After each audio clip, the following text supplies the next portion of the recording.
यह कहानी केवल मनोरंजन के लिए है। किसी की भावनाओं को ठेस नहीं पहुंचाना हमारा उद्देश्य नहीं है। प्रयागराज में महाकुंभ मेला अपने चरम पर था। हर साल आने वाले श्रद्धालुओं का उत्साह इस बार भी देखने लायक था।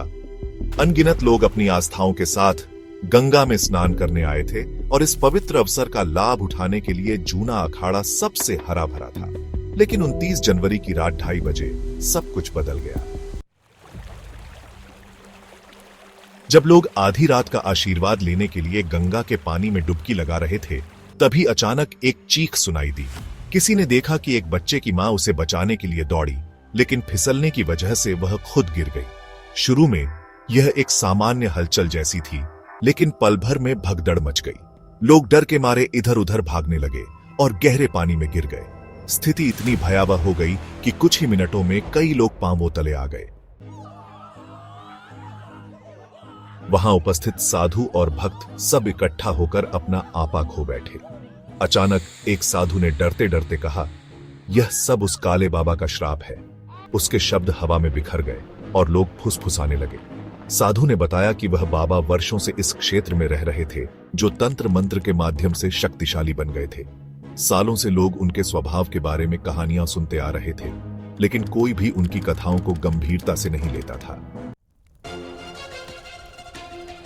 इस बीच भगदड़ के दौरान कई श्रद्धालुओं की जिंदगियां चली गईं। जब लोग शोक में डूबे हुए वार्तालाप कर रहे थे, तभी एक युवा भक्त ने फैसला किया कि उसे इस स्थिति का सामना करना होगा।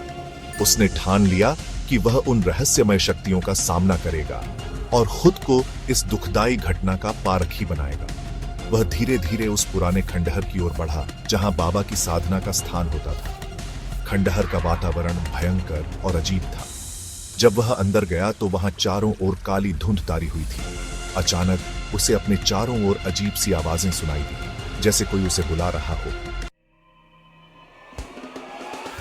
तभी बाबा की आकृति वहां प्रकट हुई। उनके चेहरे पर एक अजीब सी मुस्कान थी और उनकी आंखें गहराइयों में डूबी हुई थी। वो उसे देखकर बोले, तुम यहां क्या करने आए हो युवा? युवक ने घुटते हुए कहा, आपके श्राप के कारण लोगों की जान चली गई। मैं जानना चाहता हूं कि यह क्यों हुआ। क्या आप हमें बचा सकते हैं?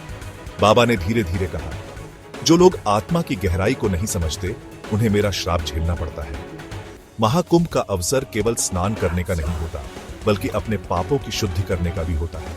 तुम्हारे पापों ने इस घाट पर गंदगी फैलाई है, अब इसका परिणाम भुगतना होगा। सुनकर युवक का दिल तेजी से धड़कने लगा। उसे भय महसूस हुआ, लेकिन उसने हिम्मत नहीं हारी। उसने बाबा से विनती की, कृपया हमें माफ कीजिए। मैं समझने आया हूं और हर एक की ओर से प्रार्थना करता हूं। हमें आपकी मदद चाहिए। बाबा ने उसकी अपील सुनी और कहा, अगर तुम अपनी दिल से सचेत होकर प्रार्थना करोगे, तो मैं तुम्हें और तुम्हारे लोगों को माफ कर दूंगा। पर यह तुम्हारे ऊपर है कि तुम मेरी चेतावनी को समझें और इसे सही तरीके से लागू करें।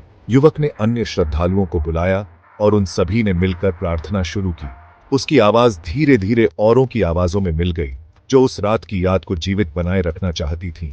उन्होंने संकल्प किया कि वे हमेशा अपने पापों की पहचान करेंगे और हर साल महाकुंभ का पवित्रता से सम्मान करेंगे। जैसे ही उन्होंने सच्चे दिल से प्रार्थना की, अचानक चारों ओर की काली धुंध हल्की होने लगी और बाबा की आकृति धीरे धीरे अदृश्य हो गई।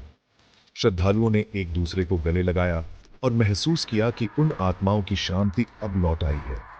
महाकुंभ का यह खौफनाक सच अब केवल एक कहानी नहीं रह गया, बल्कि उन आत्माओं की याद में एक उपदेश बन गया, जो उस रात प्रार्थना के बिना इस संसार से चली गई थी। इस घटना ने सभी को एक महत्वपूर्ण सबक सिखाया कि महाकुंभ की पवित्रता और श्रद्धा जरूरी है।